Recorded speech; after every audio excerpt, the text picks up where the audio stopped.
money, which is probably one of the most fought over topics.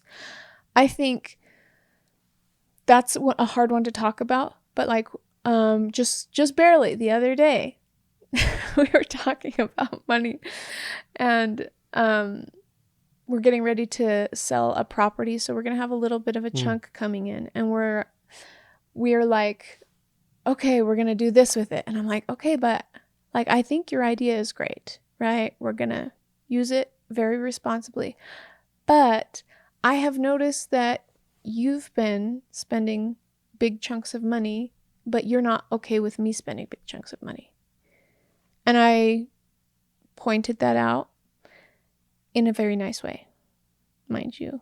And then he was like, doing exactly what he's doing right now. He was shaking his head. Yes. And then he's like, go on. Well, and then you were like, that's true. That's true.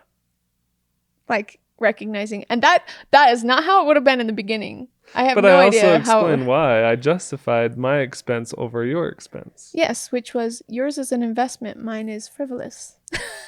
True. But what's the compromise that we can come to and both be happy with is really, what we need to come to. And I think, I don't know if we ever came to a compromise, did we?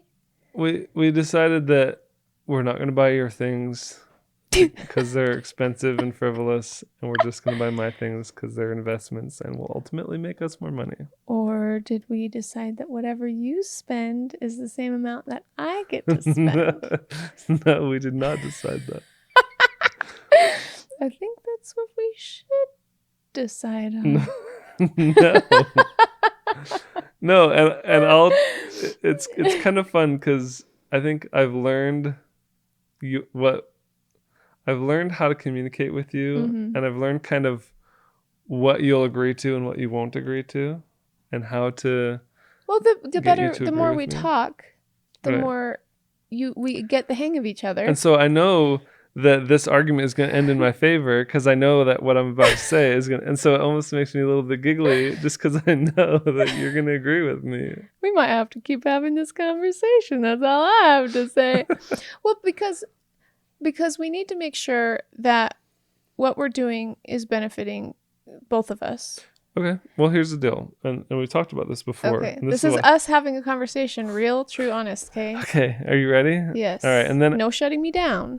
After this conversation, let's state our purpose, our mission statement for Beach Theory, and then let's have another episode and let's finish this one. I want to buy carpet for our family room. Okay, here's the deal. We have to be more careful with how we spend our money.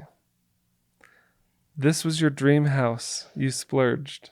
And I really wanted to invest in It's so awkward having this conversation in front of a camera, by the way. Okay. Okay, but this is real. This is it. So the agreement was we buy this house and then everything else that we make go towards business. Mm-hmm. That was the agreement. Mm-hmm. And so number one priority is to keep this house. That's why we're selling the rental. Mm-hmm. And then once that's done, all the money that we make is going towards this house. And I'm just taking a little piece so that we can take our side project that we're working on to try to make money and take it to a whole nother level in terms of quality. That's why I want to get a new camera, a couple new lenses, a couple more external microphones. How much is that going to cost? A few $1,000s.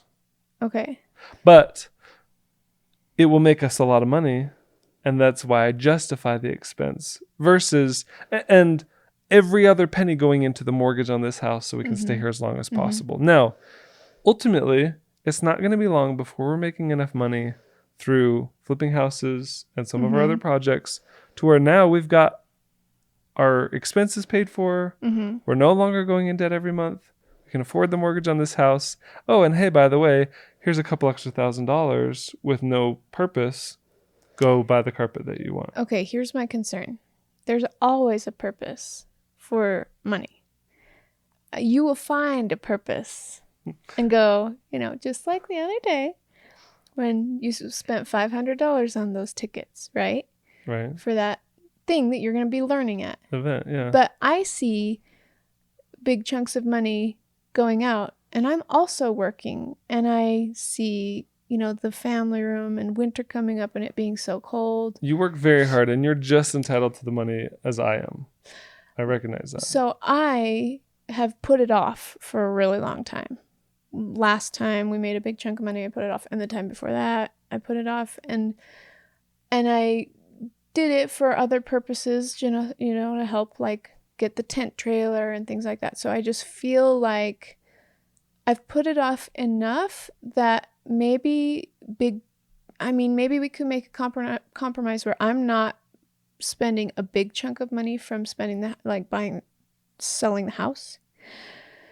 But what if we agree on like 300 or 500 or something from each paycheck, and then I save it and then we get carpet in like a couple months instead of like a big chunk, because I just want it to be fair.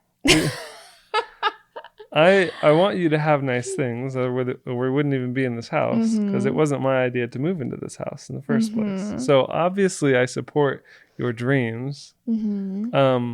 But right now my number one priority is to make sure that we have our income replaced and generating consistently so that we can be comfortable and not stressed out moving forward throughout the next long forever.